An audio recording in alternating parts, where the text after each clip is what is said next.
Sir मैंने recording तो start कर दिया, तो एक बार मुझे कंफर्म कर दीजिएगा।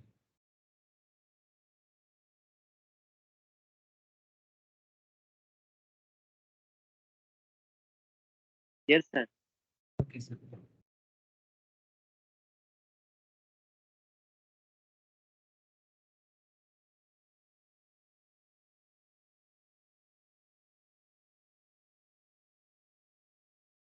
अच्छा, तो सर बहुत दिन बाद क्लास होगा कंपनी लॉ का। बीच में आई थिंक 2 वीक्स क्लास नहीं हो पाए। ठीक है सर, तो प्रॉब्लम तो ये सब हो जाता है, लेकिन कंपनी लॉ पढ़ाई वापस स्टार्ट करेंगे आज। तो हम लोग सर कंपनी इनकॉर्पोरेशन पे बात कर रहे थे। मैं आशा करूंगा कि आप लोगों को याद है कि हम लोग इनकॉर्पोरेशन में किस लेवल का बात कर रहे थे। मैं थोड़ा थोड़ा भूल चुका हूँ क्या क्या बताया था, बट पढ़ाते पढ़ाते मुझे याद आ जाएगा सर। जैसे ही क्लास थोड़ा आगे बढ़ेगा मुझे याद आ जाएगा कि कहाँ थे, क्या बात कर रहे थे। और अगर आप लोग जरूर क्लास किए होंगे तो आप लोग मुझे थोड़ा सा बता दीजिएगा। ऐसे तो मैं देखूंगा भी नोट्स तो मुझे याद आ जाए। सो कंपनी लॉ में company incorporation, company company incorporation का मतलब क्या है सर? कंपनी इनकॉर्पोरेशन माने बेसिकली एक कंपनी को कैसे बनाया जाता है उसके ऊपर डिटेल्स, जिसमें हम लोग बेसिकली यानी कंपनी बनने का जो प्रोसेस है ना सर, कंपनी बनाने का जो प्रोसेस है, चाहे आप प्राइवेट कंपनी बिल्ड करो, चाहे आप पब्लिक कंपनी बनाओ, एनपीओ बनाओ, नॉन प्रॉफिट ऑर्गेनाइजेशन, ये सब हर चीज के बारे में डिटेल्स में बात हुआ है।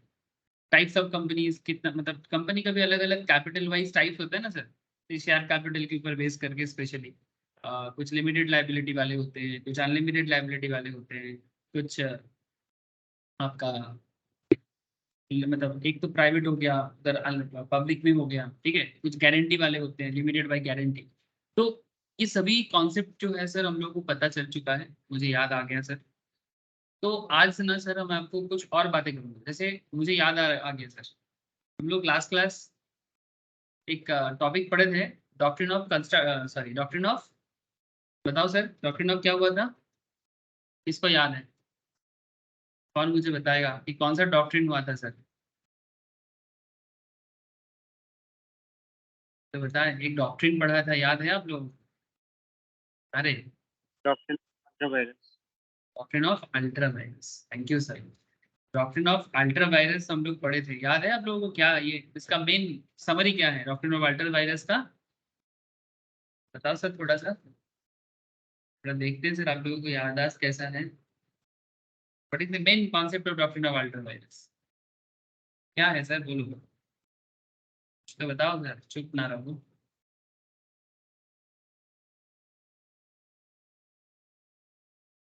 सर कंपनी अपने पावर के बाहर जाके काम नहीं कर सकता, है ना?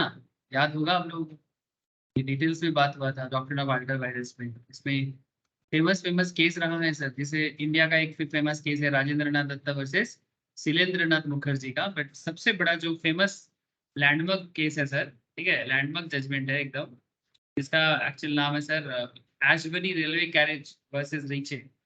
याद है? एशबरी रेलवे वर्सेस रीचे, ये वाला, ये बहुत फेमस केस है सर। एग्जाम में सवाल भी पूछते हैं, मतलब डायरेक्ट नहीं पूछेगा तो कम से कम आप जब भी doctrine of ultra vires related कुछ भी क्वेश्चंस आपको पूछे ना, तो ये केस को आपको मेंशन करने के लिए बोला जाता है। ठीक है, मतलब बोलेगा नहीं question always, like CA inter level में, फाउंडेशन लेवल में, सीएस एग्जीक्यूटिव लेवल में, एज वेल एज सीए पे इंटर लेवल में, आपको शायद बोलेगा नहीं, लेकिन आपको पता होना चाहिए कि किस केस में क्या हुआ था, और उसको मेंशन करना चाहिए। ठीक है, कि रिगार्डिंग दोज केसेस, तो उसी उस दोज केसेस में से एक केस है sir Ashbury Railway Carriage and Iron Company Limited versus Riche. इसका डिटेल्स डिस्कशन मुझे याद आ रहा है सर कि हम लोगों ने डिटेल्स क्लास में किए थे। Okay sir. सर आज क्या कराओगे सर? एक्चुअली मैं आपको एक चीज याद दिला दूं, ये जो डॉक्ट्रिन ऑफ, ये जो डॉक्ट्रिन था डॉक्ट्रिन ऑफ अल्ट्रा वायरस का, कि कंपनी अपने पावर के बियॉन्ड जाके काम नहीं कर सकती। अच्छा, अगर किसी का बाई चांस, ये बेसिक्स ऑफ कंपनी लॉ में आई थिंक 5th या 6th क्लास मतलब होने को जा रहा है सर। अगर बाई चांस किसी का कंपनी लॉ में प्रीवियस 3-4 क्लासेस मिस है, अभी भी अगर मिस है, नहीं किया तो प्लीज एक बार कर लो सर।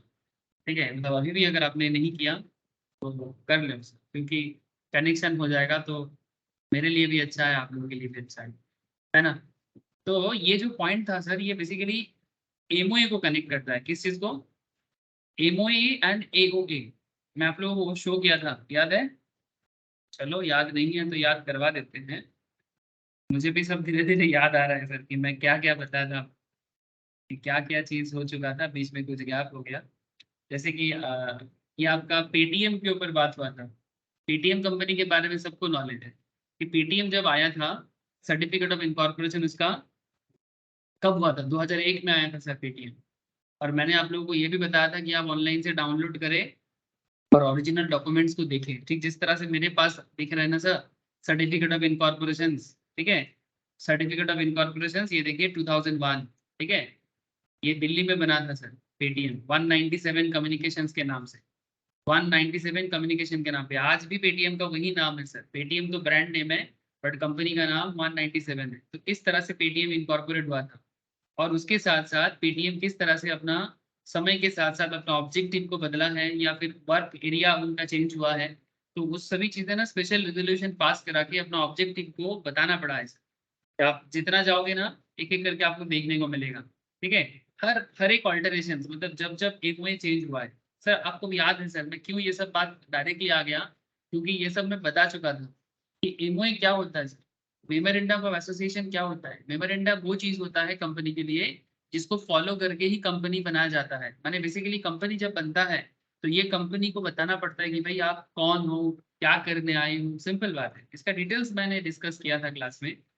मुझे तो याद आ रहा है, मैं आशा करूंगा कि आप लोगों को भी याद आ रहा होगा। ठीक है, कि कंपनी का नाम क्या है, कंपनी का रजिस्टर्ड ऑफिस क्या है, सब क्लॉज वाइज होता है sir. Dream clause, registered office clause, है ना, ऑब्जेक्टिव क्लॉज। इसमें ये देखो, ये ओरिजिनल डॉक्यूमेंट्स है, ये ओरिजिनल डॉक्यूमेंट है कि पूरा पेटीएम का ऑब्जेक्टिव को यहाँ पर लिखा है, ड्राफ्ट किया गया है। क्या बोलते हैं इसको?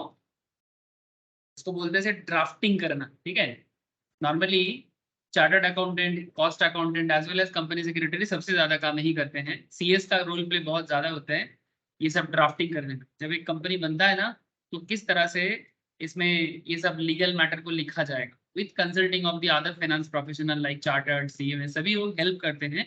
लेकिन मेनली इसको ड्राफ्टिंग का जो लीगल मैटर, इसमें सीएस का रोल प्ले बहुत ज्यादा होता है। मतलब बाकी हर कोई कर सकता है, बट जस्ट मैं आपको वर्क एरिया के हिसाब से बता रहा हूँ।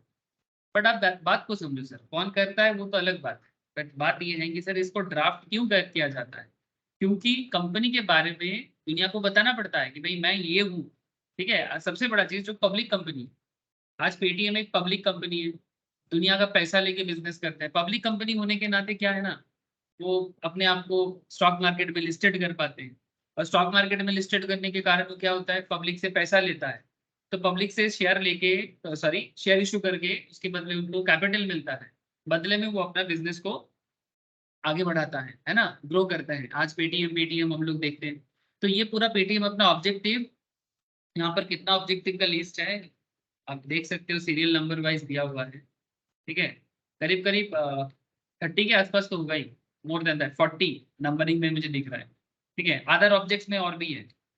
मैं मेरा कहने का मतलब इतना है सर कि मैं जस्ट आपको एक बार रिकॉल करवाया कि ये जो कंपनी का एमओए एओए जो आपको मैं अभी पढ़ा जा रहा हूँ, एक्चुअली अभी मैं एमओए पढ़ा दिया था। आज मैं स्टार्ट करूंगा सर एओए। एओए माने आर्टिकल ऑफ एसोसिएशन। और आज भी एक डॉक्ट्रिन बताऊंगा। मुझे याद बोला था कि मैं देख रहा था थोड़ा, डॉक्ट्रिन ऑफ इंडोर मैनेजमेंट। बात समझ रहे हो सर? जैसे लास्ट दिन हुआ था डॉक्ट्रिन ऑफ अल्ट्रा वायरस, आज मैं बताऊंगा आपको doctrine of indoor management. Don't worry sir, एकदम इजी चीज है और कॉन्सेप्चुअल चीज है, सबको समझ में आ जाएगा।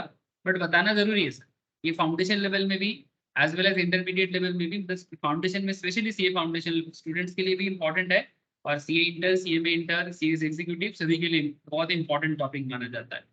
तो इसलिए आप नोट्स में देखोगे, ठीक है, हर नोट्स में देखो। तो ये देखो मेमोरेंडम ऑफ एसोसिएशन का एक पूरा कंप्लीट डिटेल्स है। ठीक है, मेमोरेंडम ऑफ एसोसिएशन का कंप्लीट डिटेल्स जो मैंने ऑलरेडी आप लोगों को यहाँ से पढ़ा चुका हूँ।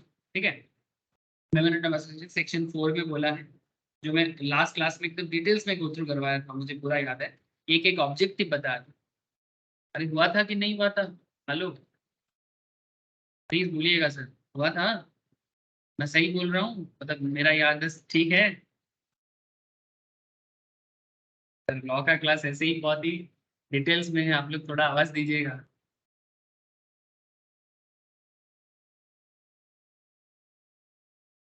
हेलो। Yes sir. ठीक है, तो चलो सर, तो बाकी लोगों का भी आवाज मिलेगा क्या? बाकी लोग कनेक्टेड हो? ये सब का आवाज Yes, नहीं आ sir. रही। মনে আছে সবাইকে? এমএ মনে পড়ছে? हाँ, ओके। अगर याद नहीं है प्लीज क्लास एक बार वापस कर लो सर। ठीक है, एक बार देख लो, याद सारा चीज आ जाएगा। तो ये केस लॉ भी देख लो, बहुत जरूरी चीजें हैं। इसमें मैंने बहुत सारा क्लॉज आप लोगों को बताया था कि एमओए के अंदर कंपनी का उसका नाम, रिजर्वेशन, इवन मैं आपको, मुझे याद है मैं आप लोगों को मिनिस्ट्री ऑफ कॉर्पोरेट अफेयर्स के साइट में जाके एक एक चीज बताया था। और ये जो अनडिजरेबल नेम, कि एक कंपनी अपने नाम के साथ क्या क्या नहीं जोड़ सकता, उसका पूरा लिस्ट है। ये भी बताया था कि कंपनी कभी भी अपने नाम के आगे पीछे board, commission, authority, undertaking, national, union, central, federal, Republic, president, राष्ट्रपति, स्मॉल स्केल इंडस्ट्रीज ऐसा नहीं लिख सकता। ठीक है, ये सभी चीजें मैंने आपको बताया था कि उसमें नेम क्लॉज में बहुत इंपॉर्टेंट पार्ट था कि एक कंपनी क्या क्या नहीं यूज कर सकता है और क्या यूज कर सकता है। मतलब बेसिकली जो यूज नहीं कर सकता बाकी सब चीज यूज कर सकता है।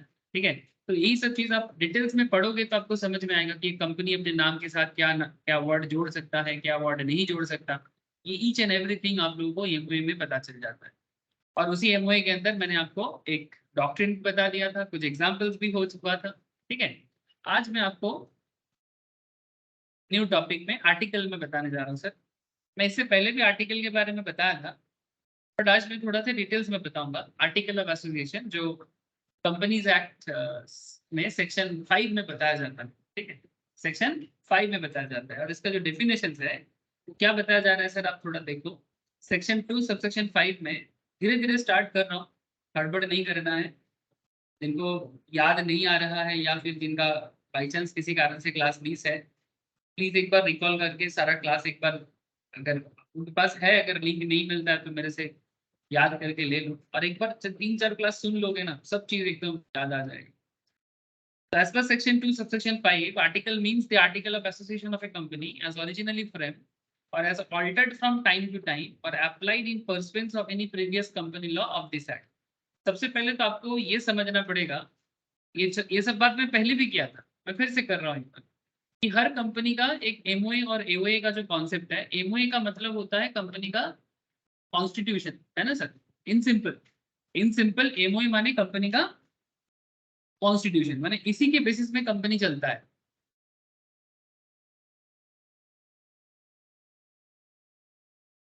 और एओए क्या है सर? आर्टिकल ऑफ एसोसिएशन क्या है? ये होता है कंपनी का रूल बुक। बात को समझे सर, कंपनी का रूल बुक। कंपनी ज्यादातर चेंजेस जो भी करते हैं ना अपने वर्किंग टाइम पे, अपने जो वर्किंग टाइम होते हैं कंपनी का, उसमें ज्यादा चेंजेस कंपनी अपने एओए में कर सकता है, डे टू डे चेंजेस भी कर सकता है। मतलब AOA comparatively easy to change है कंपेयर टू एमओए। ठीक है, क्योंकि रोज रोज किसी का ऑब्जेक्टिव नहीं बदल सकता। ठीक है, तो मैं आपको दिखाता हूँ सर, 1 मिनट रुको, एओए का भी लिस्ट आएगा। कभी कभी गो थ्रू क्या करो ये सब ओरिजिनल डॉक्यूमेंट्स, ये देखो, क्योंकि तभी ना पता चलेगा कि एक्चुअली ये सब डॉक्यूमेंट्स क्या है। कंपनी बनाना है, जब भी आपके पते, जैसे देखो, एक चार्टर्ड अकाउंटेंट, एक कंपनी सेक्रेटरी के पास क्लाइंट आता है तो बाकी बोलता है कि भाई मेरा कंपनी बनाना है, क्या करना है बताओ। तो आपको सबसे पहले उसके लिए क्या करना है सर? सबसे पहले आपको उसके लिए एमओए और एओए बनाना पड़ेगा, है ना? उनसे जो भी जरूरी डिटेल्स है वो मांगना है उनसे, और फिर उसको फाइल करना है, फिर आरओसी से अप्रूवल मिलेगा, और फिर धीरे धीरे कंपनी का एमओए एओए के थ्रू से, डॉक्यूमेंटेशन के थ्रू से कंपनी बनेगा। ये नॉर्मल तरीका है। तो इसीलिए एमओए और एओए में पूरा एकदम रियल लाइफ काम भी इसका बहुत है। ठीक है, जब आप लोग काम करना चालू करोगे ना, या फिर फार्म में ट्रेनिंग स्टार्ट करोगे जब, तब आपको पता चल जाएगा। लेकिन पता तो अभी से चल रहा है, तब और थोड़ा सा बोलते हैं ना एकदम practical hand to hand experience हो जाएगा। तो बेसिकली आप इधर देखो, अभी आर्टिकल ऑफ एसोसिएशन ये किसका है सर? पेटीएम का। जिनको नॉलेज नहीं है मैं उनको बता दूं, पेटीएम का एक्चुअल नाम 197 कम्युनिकेशंस है। ये मैं पहले भी बोला, फिर से बता रहा हूँ आप लोगों को। आप कभी भी गूगल में पेटीएम लिखोगे ना, आप गूगल में पेटीएम लिखोगे आपको क्या शो करेगा? ये देखो, तो पहले भी बताया था, इनको पता नहीं उनको लिए बता रहा हूँ। इसका एक्चुअल नाम है सर 197 कम्युनिकेशन लिमिटेड। इसी नाम से पेटीएम इनकॉर्पोरेट हुआ, इसी नाम से पेटीएम इनकॉर्पोरेट हुआ था और यही इसका एक्चुअल नाम है। बेसिकली पेटीएम सब्सिडियरी हो गया है, ये पेरेंट कंपनी बोलते हैं इसको, ठीक है। 197 कम्युनिकेशंस के अंडर पे पेटीएम चलता है। अब मैं ज्यादा सब्सिडियरी होल्डिंग पे भी बात नहीं करूंगा, ये भी डिस्कस हो चुका है, सब्सिडियरी क्या है, होल्डिंग क्या है ना, ये भी डिस्कस हो चुका है। अच्छा आगे देखो सर, तो section 2 subsection 5 article of association के बारे में बात करता है, और ओरिजिनल डॉक्यूमेंट्स पेटीएम के डॉक्यूमेंट्स ही मैं आपको बताता हूँ कि क्या है इसमें, क्या लिखा रहता है। थोड़ा सा पढ़ ले, है ना, थोड़ा पढ़ लेते हैं, आइडिया हो जाएगा कि भाई एक्चुअल में एओए होता क्या है। ओरिजिनल चीजें देख लेते हैं, किताबी बात तो पढ़ के समझ में आ ही जाएगा, लेकिन पहले ओरिजिनल चीज देख लेते हैं। तो क्या लिखा है 197 का, मतलब पेटीएम का एओए के अंदर क्या लिखा है। The regulations contained in Table A of Schedule 1 of the Companies Act 2013 shall be applied to the company except insofar as such regulations are inconsistent with the present articles. In case of any contradiction between the provisions of Table F and these articles, the provision of this article shall prevail. यानी जब भी company के article के साथ provision मतलब जो constitution का अगर कुछ भी मतलब जो लॉ है, मेन लॉ का जो अगर कुछ भी कॉन्ट्रडिक्शन हो तो लॉ को फॉलो करना किया जाएगा, ना कि कंपनी का आर्टिकल। लॉ बड़ा कि आर्टिकल बड़ा, ऑब्वियसली लॉ बड़ा, ठीक है। मेरे कंपनीज एक्ट बड़ा है सर, चाहे कंपनी का रूल बड़ा होगा कि कंपनीज एक्ट बड़ा होगा, ऑब्वियसली कंपनीज एक्ट बड़ा होगा, वही बात कर रहे हैं, ठीक है। तो यहाँ पर बाकी देखो एकदम हर चीज को यहाँ पर लिखा है, for the purpose of the article of association acceptance notice acceptance. तो मैं आपको वही चीज बताने जा रहा हूँ कि इसमें एक्चुअली क्या क्या लिखा रहता है। देखो एक्ट लिखा रहता है, एक्शन मतलब बेसिकली हर चीज का डेफिनेशन वगैरह ये सब लिखा रहता है, वो वही चीज मैं आपको बताने जा रहा हूँ, ठीक है। कि कौन है, जैसे डायरेक्टर कौन है, ठीक है। अच्छा यहाँ पर आली, आली सर आली कहाँ से आ गया, आपके मन में चल रहा होगा ना, सर आली कौन है। सर पेटीएम का सबसे बड़ा इन्वेस्टर, पेटीएम में जो कंपनी सबसे ज्यादा इन्वेस्टमेंट किया है, ठीक है, उनका नाम है अलीबाबा। ये चाइनीज कंपनी है सर, इसका ओनर का नाम है, तो बता सकते हैं अलीबाबा ग्रुप का ओनर का नाम क्या है। तो ये सर एशियन जायंट सर, जैसे अंबानी के साथ नाम आता है इनका, क्या नाम है अलीबाबा ग्रुप का ओनर का नाम, any idea sir. Jack Ma, नाम सुना है आप लोगों ने। कोई बात नहीं सर, अगर सुने हो तो बहुत अच्छा, अगर ना सुने तो आज सुन लिए। तो बेसिकली यहाँ पर अलीबाबा ग्रुप के बारे में लिखा है, आली means alibaba.com, Singapore E-commerce Private Limited, a company incorporated under the Singapore and having its registered office, Singapore में इनका रजिस्टर्ड ऑफिस कहाँ है, ठीक है। आली डायरेक्टर हैज द मीनिंग, मतलब हर चीज के बारे में। आली observer, Alibaba group means Alibaba group holding limited and it's subsidiary and control affiliates. यानी कौन है आप, आपका रूल्स क्या है, कौन आपके बिजनेस में पैसा लगाया है, लीगली हर चीज को यहाँ पर मेंशन किया जाता है। आप समझ रहे हो, हाँ। अब इसीलिए ये सब चीज आपको यहाँ पे मैं दिखा रहा हूँ, आप इसको पढ़। अब देखो ये तो पेटीएम का डॉक्यूमेंट्स है, ठीक है। इसको पढ़ेंगे तो पढ़ने से पहले जानना पड़ेगा कभी पेटीएम मतलब बेसिकली ये होता क्या है, नहीं तो कैसे समझ में आएगा। तो चलो अब हम लोग क्लास में तब किताबी बात पढ़ लेते हैं कि सर एओए क्या है। तो article means the article of association of a company as originally frame और as altered from time to time, मतलब जो ओरिजिनल स्टार्टिंग के टाइम पे होता है और समय के साथ साथ इसको चेंज भी किया जाता है, ऑब्वियस, ठीक है। चाहे वो प्रीवियस कंपनी लॉ के हिसाब से हो या करेंट कंपनी लॉ के हिसाब से। Actually article of association of company contains internal rules and regulations of the company, point to be noted sir. Her company का एक इंटरनल रूल्स एंड रेगुलेशंस होता है, जैसे हर घर का अपना नियम होता है, हर घर का, ईच एंड एवरी फैमिली उसका अपना अपना एक नियम है भाई। ऐसे ऐसे बात होता है ना, ये हमारे घर का नियम है, ऐसे बोलते हैं कि हमारे घर के बच्चे लोग ऐसे नहीं बोलते, हमारे घर के घर का बच्चा लोग शाम को 7 बजे से बाद बाहर नहीं रहते, है ना। हर घर का अपना अपना नियम होता है और वो नियम बच्चे के ऊपर लगाया जाता है। जब तक बच्चा बच्चा रहता है, बच्चा जब बड़ा हो जाता है तब भी नियम रहता है, ऐसा नहीं कि नियम बड़ा होने के बाद चेंज हो जाता है, बट हाँ ऑल्टर हो जाता है, होता है ना। जैसे जैसे मानो कि अगर तुम, जैसे मेरे घर में बचपन में नियम था कि शाम को 7 बजे के बाद मैं बाहर दोस्तों के साथ नहीं घूम सकता, ठीक है। एटलीस्ट अप टू क्लास 12 तक तो यही नियम था। इवनिंग 7 बजने के बाद ट्यूशन जा सकते हैं, कहीं पर पढ़ने जा सकते हैं, ठीक है, लेकिन दोस्तों के साथ गप्पा बजी अड्डाबाजी नहीं कर सकते। 5 बजे 6 बजे तक कर सकते हैं, लेकिन शाम को 7 बजे के बाद घर के बाहर नहीं रहना चाहिए दोस्तों के साथ, ये नियम था। अगर ये नियम तोड़ दे तो फिर पापा से डांट भी पड़ता था और मार भी पड़ता था। तो मैं कहना क्या चाहता हूँ सर, लेकिन ऐसा नहीं कि हर फैमिली में ऐसा था। मेरा कुछ फ्रेंड लोग ऐसे भी होते थे जिनको ऐसा डांट नहीं पड़ता था। वो लोग 8 बजे 9 बजे घूमता था रास्ते पे, तो उनको देख के मेरे को जलन होता था, भाई इनके घर में कुछ नहीं बोलता, मेरे घर में क्यों बोलता है, वॉट एवर। ठीक है, कोई दोस्त लोग बर्थडे पार्टी मनाता था, मेरे घर में नियम नहीं है। तो सबका घर का अपना नियम हो सकता है, इसमें अच्छा बुराई का बात नहीं है। मैं जस्ट आपको यही बताना चाहता हूँ कि हर कंपनी का एक इंटरनल रूल्स एंड रेगुलेशंस होते हैं, जो कंपनी आर्टिकल ऑफ एसोसिएशन में बताते हैं। Section 5 of the Companies Act 2013 seeks to provide the content and model of article of association, and the section lays down the following law.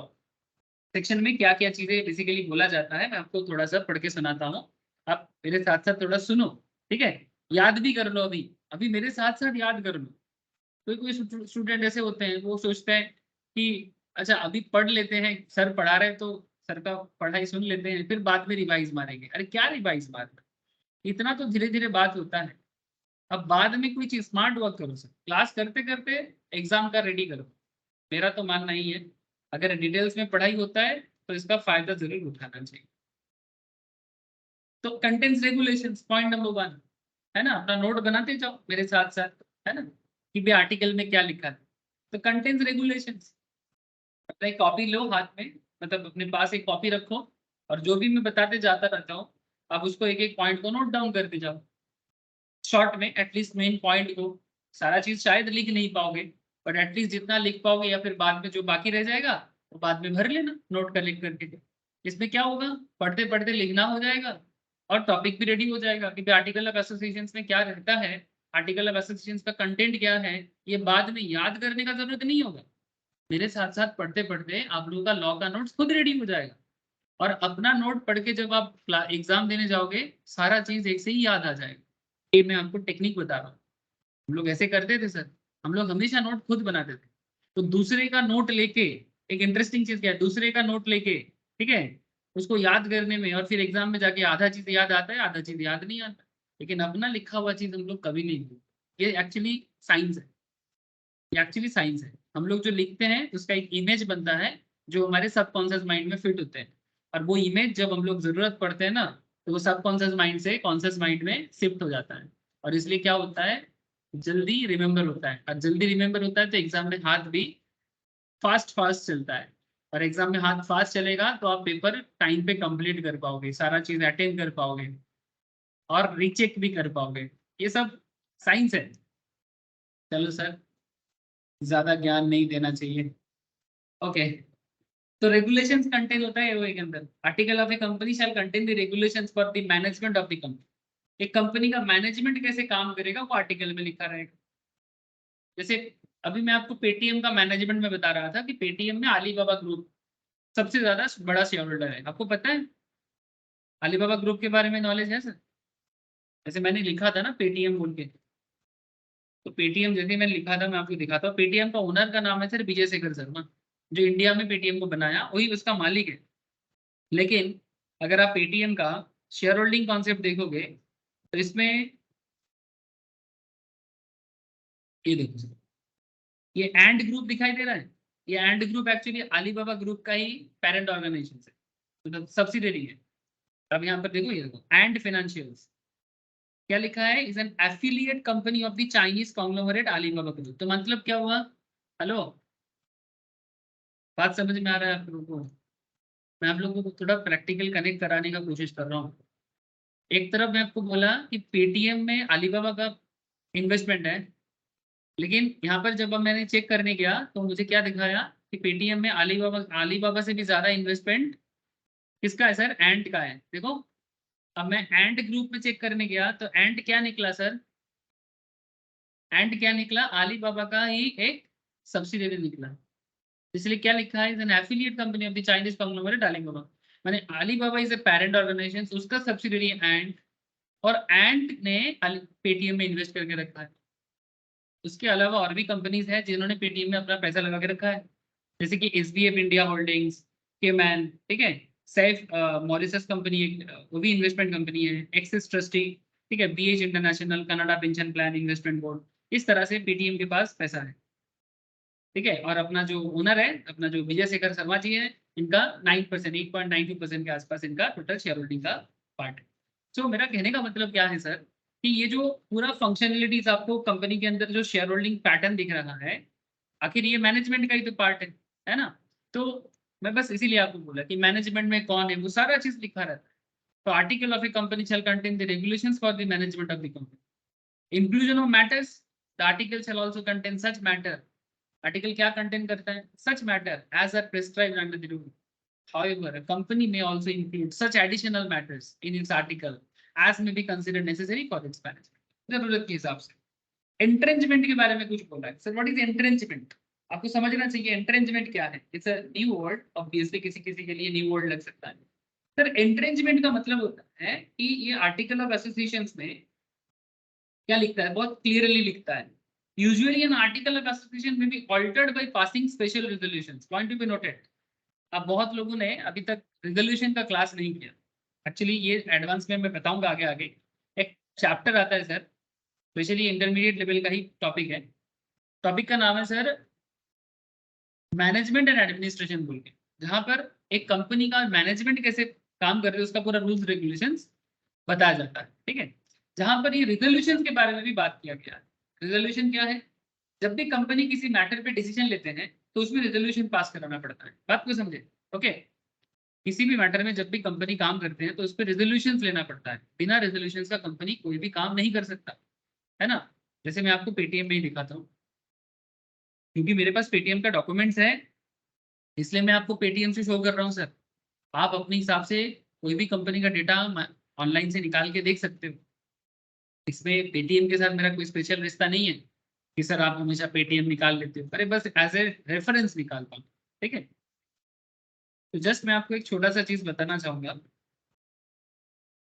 कि ये जो Paytm का जो डेटा मेरे पास है, ये जो एमओए और एओए डॉक्यूमेंट्स है, इसमें मैं आपको एक छोटा सा चीज आप देखेंगे कि एमओए एओए के अंदर जब भी कोई चीज ऑल्टरेशन वगैरह हुआ है ना, तो उसमें ना रेजोल्यूशन पास किया है और फिर रेजोल्यूशंस को एक डॉक्यूमेंट्स के तौर पे बताया गया है कि ये पेटीएम रेजोल्यूशन पास किया और रेजोल्यूशन पास करा के अब से ये एनेबल, एक छोटा सा डॉक्यूमेंट्स आप देख सकते हैं, एकदम क्लियरली बोलता है।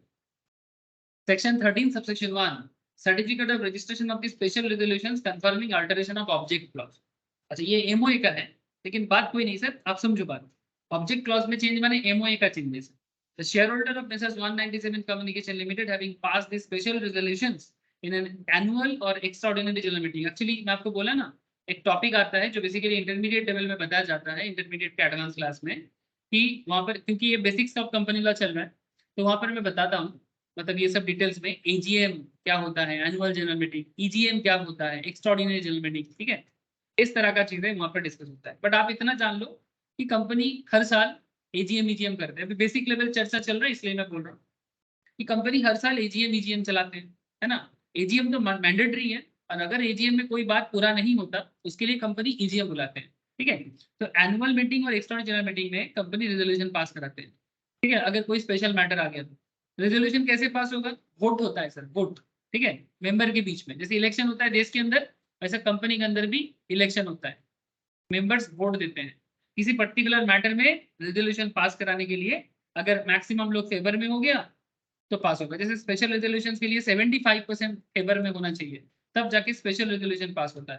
सर और भी एक रेजोल्यूशन होते हैं, उसको ऑर्डिनरी रेजोल्यूशन कहते हैं। क्या बोलते हैं सर उसको? Ordinary resolution. ठीक है, इंटरमीडिएट लेवल में ये चैप्टर जब आएगा मैं बताऊंगा सर। ठीक है, ऑर्डिनरी रेजोल्यूशन, उसके लिए 50% मोर देन वोट चाहिए फेवर में, तो वो मैटर पास होता है। ठीक है, तो वही चीज यहाँ पर पास हुआ है। आई hereby certified that the said special resolution together with the copy of memorandum as altered has this day and been registered। ठीक है, किस दिन हुआ है और उसके ऊपर थप्पा लगा दिया, किसने? कौन थप्पा लगाया? किसका सिग्नेटरी जरूरत है सर? किसका सिग्नेचर जरूरत होता है? Register of company. जिस एरिया में कंपनी चलता है, हर एरिया में, इंडिया के हर एक स्टेट में आरओसी होता है सर। ठीक है, इसको रजिस्टर ऑफ कंपनीज कहा जाता है। रजिस्टर ऑफ कंपनीज दिल्ली, जिसे हर टाइम पे ऑफिसर होते हैं सरकारी ऑफिसर्स। शत्रुघ्न चौहान उस टाइम पे थे, उनका सिग्नेचर। तो ये होता है रेजोल्यूशन पास कराने के बाद उसका अप्रूवल, सरकारी अप्रूवल मिल गया, माने रेजोल्यूशन पास हो गया, ऑल्टरेशन हो गया, आर्टिकल में भी हो सकता है एज वेल एज एमओए में भी हो सकता है, समझ रहे हो? तो अब इसमें एंट्रेंचमेंट का क्या है sir? Usually an article of association may be altered by passing special resolutions, but entrenchment makes it more difficult. माने नॉर्मली आर्टिकल को बहुत इजीली चेंज किया जा सकता है, बात को समझे। आर्टिकल को स्पेशल रेजोल्यूशन पास करा के इजीली चेंज किया जा सकता है, but due to entrenchment effect ये डिफिकल्ट हो जाता है इसको चेंज करना। So entrenchment means making something more protected, यानी जब मर्जी चेंज कर दो, ये भी थोड़ा मुश्किल है ना।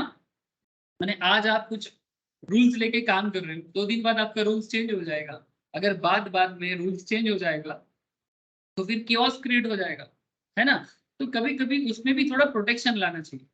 कंटेंट प्रोविजंस ऑफ एंट्रेंचमेंट, अब एंट्रेंचमेंट के तौर पे आपको एओए के अंदर कुछ प्रोविजंस डालना पड़ता है। आर्टिकल में content provisions of entrenchment to the effect that specified provisions of article में बी ऑल्टर्ड।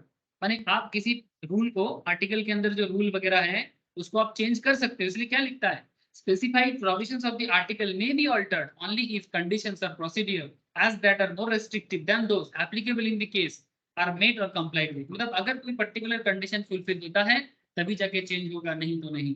माने शर्त लगा देना, इसको एंट्रेंचमेंट कहते हैं। ऐसा नहीं कि इजीली चेंज कर देंगे, कुछ कंडीशन लगा के कि भाई चेंज हो सकता है, पर कुछ कंडीशन लगा देंगे प्रोटेक्शन देने के लिए। बात समझ में आ रहा है? हेलो, मैं सभी को पूछ रहा हूँ सर, आप लोग बताओ सर कि थोड़ा बीच बीच में समझ में आ रहा है कि नहीं? हाँ सर। Yes sir.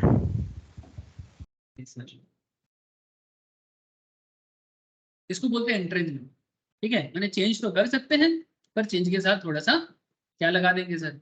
चेंज के साथ थोड़ा सा कंडीशन लगा देंगे, इसको बोलते हैं एंट्रेंचमेंट, ठीक है। एंट्रेंचमेंट के बारे में नोटिस भी देना पड़ता है आरओसी को, ठीक है। Notice to the register, register को नोटिस भेज दो भाई, where the articles contain provisions for entrenchment, whether made or formation on formations or by amendment, the company shall give notice to the registrar। Register मैंने समझ गए आप लोग, अलग से बताने का जरूरत नहीं, क्योंकि मैं आपको प्रैक्टिकली भी डेटा दिखा रहा हूँ ना, ओरिजिनल डॉक्यूमेंट्स। इसमें आप देख रहे हो कौन होते हैं रजिस्टर। जैसे अभी मैं आपको एक शत्रुघ्न चौहान के बारे में बताया, जो दिल्ली में रजिस्टर हुआ करता था जब पेटीएम ऑल्टरेशन किया था, है ना। इसी तरह से तो क्या है, तो आप रजिस्टर को बता दो, आरओसी को बता दो, सरकारी दफ्तर को बता दो। the article contain provisions for entrenchment whether made or formation, मतलब जब कंपनी बन रहे अगर तब कर रहे हो या फिर बाद में अमेंडमेंट कर रहे हो, आप रजिस्टर को बता दो कुछ प्रोविजंस के बारे में। In such form as manner prescribed, जो जिस तरह से आपको बताया जाएगा कि ऐसे करो वैसे। इसलिए यहाँ पर देखो एकदम शॉर्ट में बोला है, अगर आप प्राइवेट कंपनी हो यानी आप एंट्रेंचमेंट लगा सकते हो, ऑल्टरेशन तो कर सकते हैं but with some restrictions. Company formation के टाइम पे, जब कंपनी बनता है, जब कंपनी को बनाया जाता है उस टाइम पे भी आप एंट्रेंचमेंट लगा सकते हैं। प्राइवेट कंपनी के केस में सभी मेंबर का सहमति होना चाहिए, और अगर आप पब्लिक कंपनी हो तो बाद में कर सकते हैं, ठीक है। स्पेशल रेजोल्यूशन पास करा के, स्पेशल रेजोल्यूशन पास पब्लिक के केस। और आप लोगों को पता है प्राइवेट और पब्लिक में फर्क अभी तो क्या क्या बताऊं सर, ऑलरेडी ये सब प्रीवियस लेक्चर्स में मैंने बता के रखा। Forms of article, the article of a company shall be in respective forms specified in table A, F, G, A, J। ये सारा फॉर्म आपको मिल जाएगा, कहाँ मिलेगा?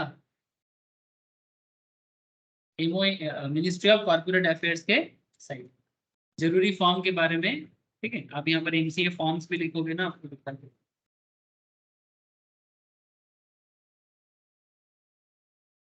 आगे आगे जैसे जरूरत पड़ेगा मैं आपको दिखाऊंगा, ये फॉर्म के ऊपर भी टॉपिक होते हैं। जैसे सीएस एग्जीक्यूटिव वाले को तो बहुत ज्यादा फॉर्म याद रखना पड़ता है, ठीक है। किस केस में कौन सा फॉर्म चाहिए, बेसिकली जब काम करोगे। और हर एक टॉपिक में ऐसे आगे आगे मैं आपको बताते रहूंगा, ठीक है, एडवांस लेवल में और ज्यादा, ठीक है। लेकिन ये फॉर्म का बहुत यूज होने वाला है, फॉर्म्स ऑफ आर्टिकल्स, जिस जो अप्लाई करना है वो अप्लाई करना। मॉडल आर्टिकल, कंपनी में अडॉप्ट ऑल और any of the regulations content in the model article applicable to such company. Company registered after the commencement of this act, अगर कोई कंपनी एक्ट के बाद आया, ठीक है, मतलब पहले नहीं था बाद में आया। In case of any company which is registered after the commencement of 2013 act, in so far as the registered articles of the such company do not exclude or modify the regulations contained in the model article applicable to such company। मतलब जो currently चल रहा है उसके हिसाब से आप बदल दो, बस वही बोल रहे हैं। ठीक है, अब आ रहे हैं सर वेरी इंटरेस्टिंग पॉइंट पे। ठीक है, एक बहुत इंटरेस्टिंग पॉइंट आ रहा है। पॉइंट का नाम क्या है? Doctrine of indoor management. बात को समझे, मैं आपको बोला था कि आज भी एक डॉक्ट्रिन बताएंगे, डॉक्ट्रिन ऑफ इंडोर मैनेजमेंट। क्या है ये indoor management? Sir indoor management क्या है, इसको समझने के लिए आपको दो चीज समझना पड़ेगी। ठीक है, ये दो चीज समझना पड़ेगा। जैसे जैसे लास्ट दिन आप लोगों ने अल्ट्रा वायरस समझे थे, उसी तरह से आज मैं आपको आर्टिकल ऑफ एसोसिएशन के अंदर दो चीज समझाऊंगा। दो डॉक्ट्रिन इसमें काम करता है, मतलब कंपनी का रूल्स रेगुलेशंस लेके बात है ना। आर्टिकल ऑफ एसोसिएशन किस मैटर में बात करता है? Article of association rules regulations के मैटर में बात करता है। ठीक है, तो रूल्स रेगुलेशंस के मैटर में doctrine of indoor management is a very important part. इसमें दो पॉइंट काम करता है, एक होता है doctrine of constructive notice, okay, और एक होता है doctrine of indoor management. Sir ये इंडोर मतलब ये आपको यहाँ पर दो चीज समझना पड़ेगा। सबसे पहले तो आपको मैं इंडोर मैनेजमेंट समझाने से पहले मैं आपको पहले ये समझाऊंगा सर कंस्ट्रक्टिव नोटिस क्या होता है, फिर मैं आपको समझाऊंगा डॉक्ट्रिन ऑफ इंडोर मैनेजमेंट क्या होता है। और जब मैं डॉक्ट्रिन ऑफ इंडोर मैनेजमेंट समझाऊंगा तब मैं आपको एक फेमस केस के बारे में बताऊंगा। इस केस को रॉयल ब्रिटिश बैंक वर्सेस तुर्कपॉइंट के बीच में लड़ा गया था। ठीक है, रॉयल ब्रिटिश बैंक इंग्लैंड का है वर्सेस तुर्कपॉइंट। ठीक है, इसको तुर्कपॉइंट रूल भी कहा जाता है।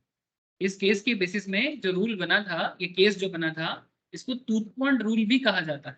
मैं आपको समझाता हूँ कि तुर्कपॉइंट रूल क्या है और इसमें डॉक्ट्रिन ऑफ इंडोर मैनेजमेंट का क्या रोल है। और मैं आपको साथ में ये भी बताऊंगा कि डॉक्ट्रिन ऑफ इंडोर मैनेजमेंट के साथ डॉक्ट्रिन ऑफ कंस्ट्रक्टिव नोटिस का क्या कॉन्सेप्ट है। ओके सर, आप लोग बात समझ पा रहे हो? हेलो, बात समझ में आ रहा है ना? Yes sir. अब दिल लगा के और दिमाग लेके सुनो सर।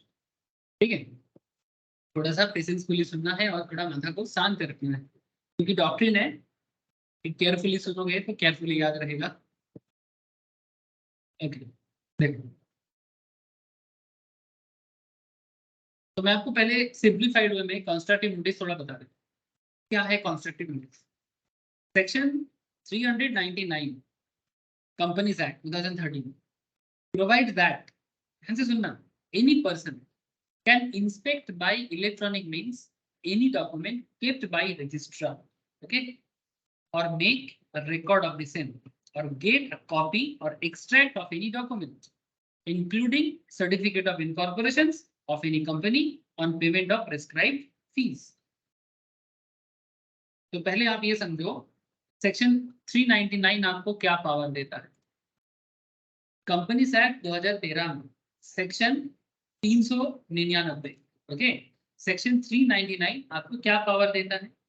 सेक्शन 399 आपको ये पावर देता है कि कोई भी व्यक्ति, any person, can inspect bye electronic means माने ऑनलाइन, ओके, कंपनी का कोई भी डॉक्यूमेंट्स, कंपनी का कोई भी डॉक्यूमेंट आप क्या कर सकते हो? चेक कर सकते हो।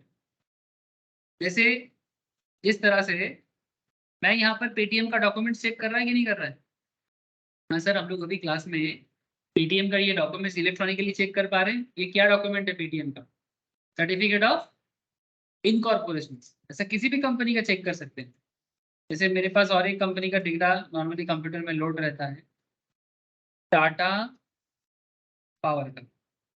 ठीक है, ये बेसिकली आप लोगों को बताने के लिए चेंज करूंगा इसको, बहुत हर क्लास में ही चलता रहता है। इसको चेंज करके दूसरा आर्टिकल वगैरह लेके आऊंगा। ठीक है, लेकिन आप बात को समझें। जैसे ये टाटा का है सर, टाटा पावर का, टाटा पावर का भी इनकॉर्पोरेशन सर्टिफिकेट चाहिए। तो आप किसी भी कंपनी का सर्टिफिकेट ऑफ इनकॉर्पोरेशन, ठीक है, कि कब बना है, क्या पर्पस में बना है, आप चेक कर सकते हो। इवन इलेक्ट्रॉनिकली भी देख चेक कर सकते हो।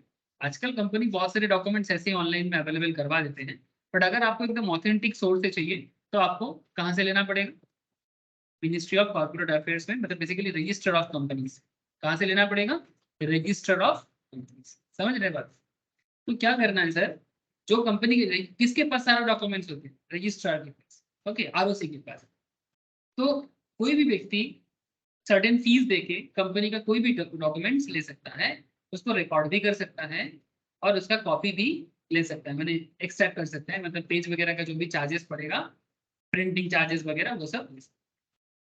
अब यहाँ पर एक चीज ध्यान से देखिए, तो क्या है सर, क्या चीज समझे आपने कि अगर किसी, अच्छा अब सबसे पहले आपको दिमाग में एक चीज चल रहा होगा, सर कंपनी का डॉक्यूमेंट चेक करके मुझे क्या मिलेगा, ये सवाल किसी के मन में है?